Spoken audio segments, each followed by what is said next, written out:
Hi all, welcome to Python First API series. നമ്മൾ ഇന്ന് മൂന്നാമത്തെ വീഡിയോ ആണ് ചെയ്യുന്നത്. ഈ വീഡിയോയിലൂടെ നമുക്ക് ഡീബഗിങ്ങിനെ കുറിച്ച് പഠിക്കാം. എങ്ങനെയാണ് പൈത്തൺ ഡീബഗിങ് പൈത്തണിൽ ചെയ്യുന്നത്. ഡീബഗിങ് എന്ന് പറയുന്നത് നമുക്ക് കോഡ് എന്തെങ്കിലും എറേഴ്സ് ഉണ്ടെങ്കിൽ അല്ലെങ്കിൽ മിസ്റ്റേക്ക് ഉണ്ടെങ്കിലോ അല്ലെങ്കിൽ കോഡ് എവിടെയെങ്കിലും ബ്രേക്ക് ആവുന്നുണ്ടെങ്കിൽ അത് എവിടെ വെച്ചാണ് കോഡ് ബ്രേക്ക് ആവുന്നത് അല്ലെങ്കിൽ ഏത് ലൈനിലാണ് എറർ ഉള്ളത് കണ്ടുപിടിക്കാൻ വേണ്ടി യൂസ് ചെയ്യുന്ന ഒരു മെത്തേഡാണ്. അപ്പം നമുക്ക് നേരെ വീഡിയോയിലേക്ക് പോവാം.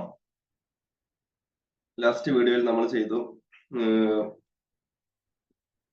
പൈത്തൺ ഫ്ലാസ്ക് വെച്ചിട്ട് ഒരു ഗെറ്റ് API പോസ്റ്റ് APIയും അങ്ങനെ ഡെവലപ്പ് ചെയ്യാൻ നമ്മൾ കണ്ടു.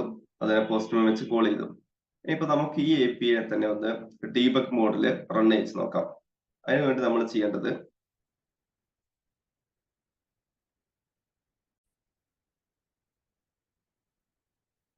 നമ്മൾ ഈ കോഡിനെ അതായത് കോൺട്രാക്ട് എന്നുണ്ടാക്കിയ API ഡീബഗ് മോഡിൽ റൺ ചെയ്യാണ്.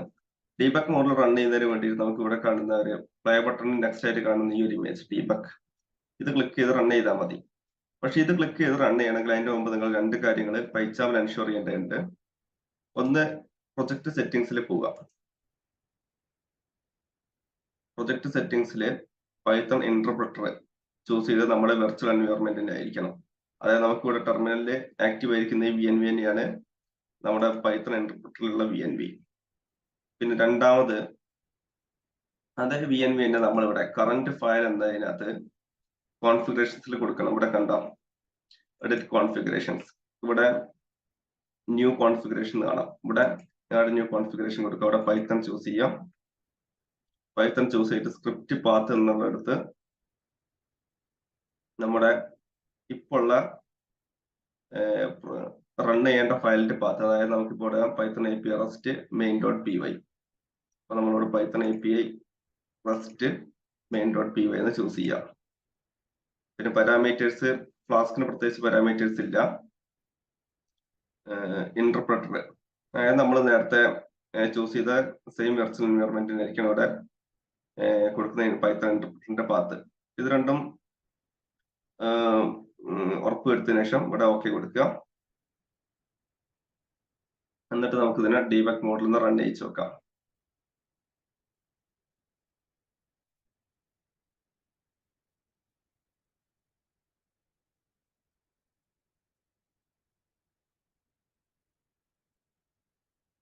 നമുക്ക് ടെർമിനലിൽ കാണാൻ പറ്റുന്നത് ഡീബഗ് മോഡിൽ റൺ ചെയ്ത് കണക്റ്റഡ് ടു പൈഡോ ഡീബഗർ എന്നിട്ട് സെയിം IP തന്നെയാണ് ഇത് റൺ ചെയ്യുന്നത്. ഈ ഡീബഗർ മോഡിൽ റൺ ചെയ്ത് കഴിഞ്ഞാൽ ഇപ്പം നമുക്ക് കോഡിനകത്ത് പല സ്ഥലത്തും ബ്രേക്ക് പോയിന്റ്സ് ഇടാൻ കഴിയും. ആ ബ്രേക്ക് പോയിന്റ്സ് ഇട്ടാനുള്ള ഗുണം അവിടെ എത്തിക്കഴിഞ്ഞാൽ കോഡ് ഓട്ടോമാറ്റിക്കലി സ്റ്റോപ്പ് ആകും റിക്വസ്റ്റ്. പിന്നെ നമ്മൾ manually line by line next അടിച്ച് പോയെങ്കിൽ മാത്രമേ കോഡ് റൺ ആവുള്ളൂ. അതുപോലെ ഓരോ ലൈനിലുള്ള ഓരോ വേരിയബിൾസിന്റെ വാല്യൂ ഒക്കെ നമുക്ക് റീഡ് ചെയ്തെടുക്കാൻ പറ്റും. ഫോർ എക്സാമ്പിൾ പറയുകയാണെങ്കിൽ ഇപ്പം ഈ ഫംഗ്ഷന്റെ അകത്ത് ഞാൻ else request dot post മെത്തേഡിലാണ് നമ്മൾ ഡീബഗ് ചെയ്യുന്നുണ്ടെങ്കിൽ ഞാൻ ഇവിടെ ജസ്റ്റ് മൗസ് കൊണ്ട് ക്ലിക്ക് ചെയ്തു ഈ 20 എന്നുള്ള ലൈനില്. അപ്പോൾ ഇവിടെ ഒരു ഡീബഗർ പോയിന്റ് വന്നു. ഇനി വേണമെങ്കിൽ നമുക്ക് സ്റ്റാർട്ടിംഗ് ലൈനിൽ വേണ്ട, സെക്കൻഡ് ലൈനിൽ കൊടുത്ത് ഫ്രണ്ടിൽ കൊടുത്തു. ഇനി നമുക്ക് ഇതിനെ ഒന്ന് പോസ്റ്റ് മെത്തേഡിൽ കോൾ ചെയ്ത് നോക്കാം. ഈ API തന്നെ നമ്മൾ പോസ്റ്റിൽ എടുത്തു. ഇനി ഒരു മെത്തേഡ് പോസ്റ്റിലോട്ട് ചേഞ്ച് ചെയ്തു. ബോഡിക്കകത്ത് ഡാറ്റ ഉണ്ട്, address, email, name, phone number ഒക്കെ ഉണ്ട്. നമ്മൾ പോസ്റ്റിൽ വിളിക്കുകയാണ്. ഇപ്പൊ നമുക്ക് കാണാം സെൻഡിങ് റിക്വസ്റ്റ് എന്ന് പറഞ്ഞ് പോകുന്നുള്ളൂ, റെസ്പോൺസ് വരുന്നില്ല. ഇവിടെ പൈച്ചാം കാണാൻ അങ്ങനെ ബ്ലർ ആയിക്കൊണ്ടിരിക്കുന്നു പൈച്ചാമിന്റെ ഐക്കണില്. അപ്പൊ നമ്മൾ പൈച്ചാം ക്ലിക്ക് ചെയ്താല് ഇവിടെ ബ്ലൂ കളറിൽ ലൈൻ ഹൈലൈറ്റ് ആയി. ഇവിടെ നമുക്ക് കാണാൻ കുറച്ച് അഡീഷണൽ ടൂൾസ് വന്നത്, step over, step into my code, step down എന്നെല്ലാം, സ്റ്റെപ്പ് ഔട്ട്, അതുപോലെ ഇവിടെ ഒരു പ്ലേ ബട്ടൺ, റെസ്യൂം പ്രോഗ്രാം എന്നെല്ലാം കാണാം. ഇവിടെ ഇപ്പം റിക്വസ്റ്റ് മെത്തേഡ് പോസ്റ്റ് ആയതുകൊണ്ട് ഇവിടെ വരെ റിക്വസ്റ്റ് എത്തി. ഇനി ഈ പ്രിന്റ് എന്നുള്ള ലൈനിൽ നമ്മൾ ബ്രേക്ക് പോയിന്റ് ഇട്ടുകൊണ്ടാണ് ഇത് ഇവിടെ നിൽക്കുന്നത്.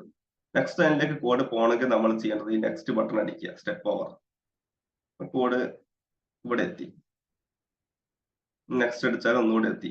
ഇപ്പം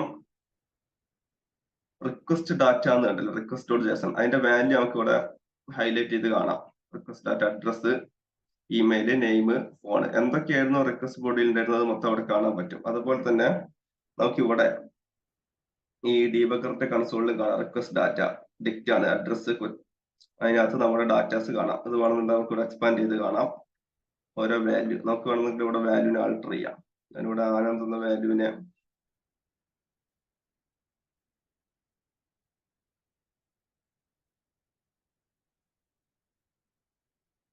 സെറ്റ് വാല്യൂ എന്നുണ്ട്. ഈ സെറ്റ് വാല്യൂ കൊടുത്തിട്ട് ആനന്ദിനെ മാറ്റി ആനന്ദ് VM എന്ന് കൊടുത്തു.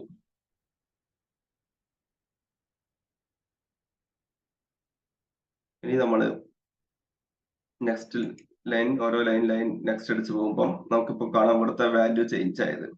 നമ്മൾ ആക്ച്വലി റിക്വസ്റ്റിൽ കൊടുത്തത് ആനന്ദേ ഉള്ളൂ, പക്ഷെ നമ്മൾ ഇവിടെ സെറ്റ് വാല്യൂ റീസെറ്റ് ചെയ്തുകൊണ്ട് ആനന്ദ് VM എന്നാണ് ഇവിടെ ഹൈലൈറ്റ് ചെയ്ത് കാണുന്നത്. ഇത് വേണമെങ്കിൽ മാത്രം ചെയ്താൽ മതി. ഇതുപോലെ നമുക്ക് ഓരോ ലൈനിലെ വാല്യൂ നോക്കാം. ഏതെങ്കിലും ലൈനിൽ എന്തെങ്കിലും ഇഷ്യൂ ഉണ്ടെങ്കിൽ അത് കണ്ടുപിടിക്കാം. അവിടെ എത്തിയ കോഡ് ഓട്ടോമാറ്റിക്കലി ബ്രേക്ക് ആവും. പിന്നെ എൽസ് കേസിലേക്ക് പോയില്ല, കാരണം ലീഫ് കണ്ടീഷനിലാണ് ഇത് വർക്ക് ചെയ്തത്. അതുകൊണ്ട് തന്നെ എൽസിലേക്ക് പോകാതെ നേരെ റിട്ടേൺ എന്നുള്ള ലൈനിലേക്ക് ജമ്പ് ചെയ്ത് കൊടുത്ത് അതാണ് ഇപ്പൊ സംഭവിച്ചത്. നെക്സ്റ്റ് അടിച്ചാൽ പിന്നെ റിട്ടേൺ സ്റ്റേറ്റ്മെന്റ് എന്ന് പറയുന്നത് പൈത്തണിന്റെ ഇൻബിൽറ്റ് ആയിട്ടുള്ള കോഡുകളാണ് ഇവിടെ കാണിക്കുന്നത്. app.py ഇതൊന്നും നമുക്ക് ഇതുപോലെ നെക്സ്റ്റ് അടിച്ച് പോകേണ്ട കാര്യമില്ല. അപ്പൊ ഇങ്ങനത്തെ കാര്യങ്ങൾക്ക് നമുക്ക് ഓട്ടോമേറ്റ് ചെയ്യാൻ ഇവിടെ ഈ റെസ്യൂം പ്രോഗ്രാം എന്നുള്ള ബട്ടൺ ക്ലിക്ക് ചെയ്താൽ മതി. ഇത് ക്ലിക്ക് ചെയ്താൽ അത് ഓട്ടോമാറ്റിക്കലി കംപ്ലീറ്റ് ആയിക്കോളും. ബാക്കിയുള്ള കോഡ് ഓട്ടോമാറ്റിക്കലി റൺ ചെയ്യും. അതാണ് ഇവിടെ കണക്റ്റഡ് എന്ന് കാണിക്കുന്നത്. ഇനിയിപ്പോ നമുക്ക് ഇവിടെ വന്നാലും റെസ്പോൺസ് നോക്കാം. റെസ്പോൺസ് കിട്ടി. നമ്മൾ കൊടുത്ത ആനന്ദായിരുന്നെങ്കിലും ഉള്ളിൽ ഡാറ്റ നമ്മൾ ഡീബഗറിൽ മാനിപ്പുലേറ്റ് ചെയ്ത് VM ചേർത്തുകൊണ്ട് റിട്ടേണിൽ നെയിം ആനന്ദ് VM എന്ന് കണ്ടു. വേണമെങ്കിൽ ഒന്നുകൂടി 2-3 ബ്രേക്ക് പോയിന്റ് വെക്കുന്നതും 2-3 ബ്രേക്ക് പോയിന്റ് ഇടയിൽ റെസ്യൂം ബട്ടൺ വെച്ചിട്ട് കുറച്ചുകൂടി ഫാസ്റ്റ് ആയിട്ട് പോകുന്നതും കാണിച്ചു തരാം. ഈ ഫയൽ നമുക്ക് ക്ലോസ് ചെയ്യാം. ഇപ്പൊ ഇവിടെ ഞാൻ ഇവിടെ ഒരു ബ്രേക്ക് പോയിന്റ് വെച്ചു. അടുത്തത് ഈ ലൈനിലാണ് അടുത്ത ബ്രേക്ക് പോയിന്റ് വെക്കുന്നത്. എനിക്ക് ഇവിടുത്തെ രണ്ടും ഈ ലൈനിലും എനിക്ക് ചെക്ക് ചെയ്യേണ്ടതുള്ളൂ. ഇതിന്റെ ഇടയിൽ കുറെ ലൈൻസ് ഉണ്ട്. ഹൺഡ്രഡ്സ് ഓഫ് ലൈൻസ് ഉണ്ട്. ഇതൊന്നും എനിക്ക് നെക്സ്റ്റ് അടിച്ച് പോകാൻ കഴിയില്ല. അപ്പൊ നമുക്ക് അവിടെയും ഈ പ്ലേ ബട്ടൺ വെച്ചിട്ട് ഇൻ ബിറ്റ്വീൻ ഈ 2 ലൈൻസിനെയും സ്കിപ്പ് ചെയ്ത് വിടാൻ പറ്റും. അത് ചെയ്യാൻ വേണ്ടിയിട്ട് നമ്മൾ ഒന്നുകൂടി റീസ്റ്റാർട്ട് ചെയ്യാം. സ്റ്റോപ്പ് ചെയ്തു. ഇനി ഒന്നുകൂടി ഡീബഗർ റീസ്റ്റാർട്ട് ചെയ്തു. ഞാൻ ഒന്നുകൂടി ഇതിനെ പോസ്റ്റ് ചെയ്തു. അപ്പം ഇവിടെ വന്നു. ഇനി ഈ ലൈൻ ടു ഈ ലൈൻ വരെയാണ് എനിക്ക് സ്കിപ്പ് ചെയ്യേണ്ടതെന്നുണ്ടെങ്കിൽ ഈ ബട്ടൺ അടിച്ചാൽ മതി.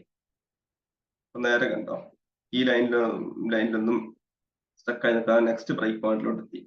ഇനിയിപ്പോ ഇവിടുന്ന് എനിക്ക് വേണമെങ്കിൽ മാനുവലി പോവാം. ഡാറ്റ എത്തി. ഇവിടുന്ന് ഇപ്പൊ നെക്സ്റ്റ് അടിച്ചാൽ എൽസ് കണ്ടീഷൻ പോകാത്തോണ്ട് നേരെ റിട്ടേണിലോട്ട് പോകും. റിട്ടേണിലോട്ട് പോയി ഇവിടുന്ന് എനിക്ക് ഒന്നും ചെയ്യാനില്ല, സ്കിപ്പ് ചെയ്ത് വിടുകയാണെങ്കിൽ ഈ ബട്ടൺ അടിക്കാം. നേരെ റിസൾട്ടിലോട്ട് വന്നു. ഇത്തവണ നമ്മൾ റിസൾട്ടിൽ മാനിപ്പുലേഷൻ ഒന്നും ചെയ്യാത്തതുകൊണ്ട് കൊടുത്ത ഇൻപുട്ട് തന്നെ നേരെ ഔട്ട്പുട്ട് ആയിട്ട് കിട്ടി. ഇതാണ് നോർമലി ഡീബഗിങ്ങിന്റെ മെത്തേഡ്. പിന്നെ ഈ ഡീബഗിങ് പോസ്റ്റിൽ മാത്രമല്ല, ഗെറ്റിലും പുട്ടിലും ഏത് മെത്തേഡിലും നമുക്ക് അപ്ലൈ ചെയ്യാവുന്നതാണ്. അപ്പം ഡീബഗിങ്ങിനെ കുറിച്ച് എന്തെങ്കിലും ഡൗട്ട് ഉണ്ടെങ്കിൽ അടുത്ത വീഡിയോയിൽ ചോദിക്കാം. ഡീബഗിങ് പൈച്ചാമിൽ മാത്രമല്ല VS കോഡിലും ചെയ്യാൻ പറ്റും. VS കോഡിൽ അതിന്റെ എക്സ്റ്റൻഷൻ VS കോഡിന്റെ എക്സ്റ്റൻഷൻ ഇൻസ്റ്റാൾ ചെയ്യാവുന്നതാണ് തോന്നുന്നത്. അപ്പം thank you for watching this video. I M Anand, signing off.